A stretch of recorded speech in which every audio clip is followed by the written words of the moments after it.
Dimas, welcome po sa aking tarot today. Month of March po para ito sa mga Pisces, Cancer, Scorpio.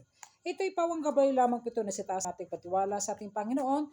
At be minded po, hindi lahat makaresenot sino guys. Kung ano pong nakaresenot sino guys. Hello po sa mga Pisces, Cancer, Scorpio. Hello po sa mga Cosmos. Kumusta po kayo? Okay, ito na po yung mga monthly reading sa month of March sa mga water signs. At think positive lang po. The will of person, there's a new beginnings. For you guys, walang mga jowa, walang mga relationship, mamimit mo yung soulmate mo itong month of March po. Maganda ang kapasukan sa mga trabaho, career, kapirahan, lalo na sa mga relationship, sa love, sa mga Pisces, Cancer, Scorpio. Ito may progress, may change environment, change of life, may pagbabago, at good fortune daw ang kaganapan itong month of March. Hello po sa mga Pisces, Cancer, Scorpio. Happy birthday po sa mga month of March. Okay, ito naman po, Death Chariot, Cancer Energy. Pwede ito guys, may pag-uwi ito sa galing sa bansa o may visa, success. O moving forward sa mga bakas nangyari sa inyo.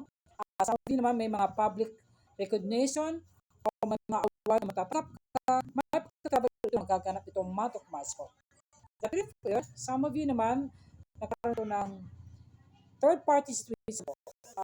Guys, away ng pwesto mo, na hindi ka nagpapanawa, o some of you naman, i-release yung pain mo nakalaan, lukay guys na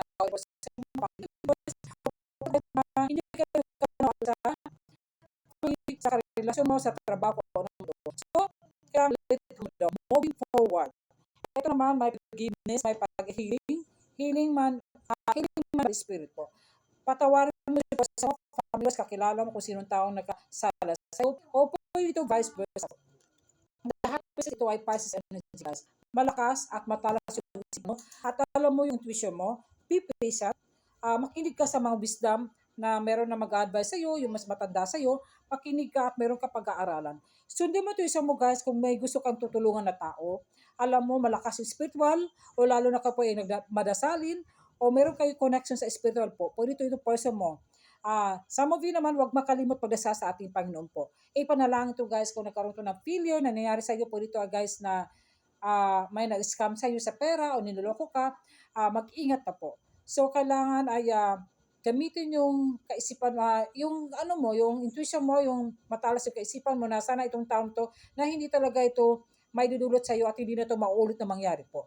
Kung sino man ito sa taon to, family members na tinotardo ka, ipagdasal lamang to guys. Some of you naman, successful kayo sa iyong trabaho, sa negosyo, maganda ang kapasukan sa kapirahan sa mga Pisces, Cancer, Scorpio po. So maging maingat lang po sa kalusugan sa mga Pisces, Cancer, Scorpio kasi masyado kayong sugod na sugod sa trabaho. Kailangan mag-relax po. Yan na po at maraming salamat. God bless. Bye.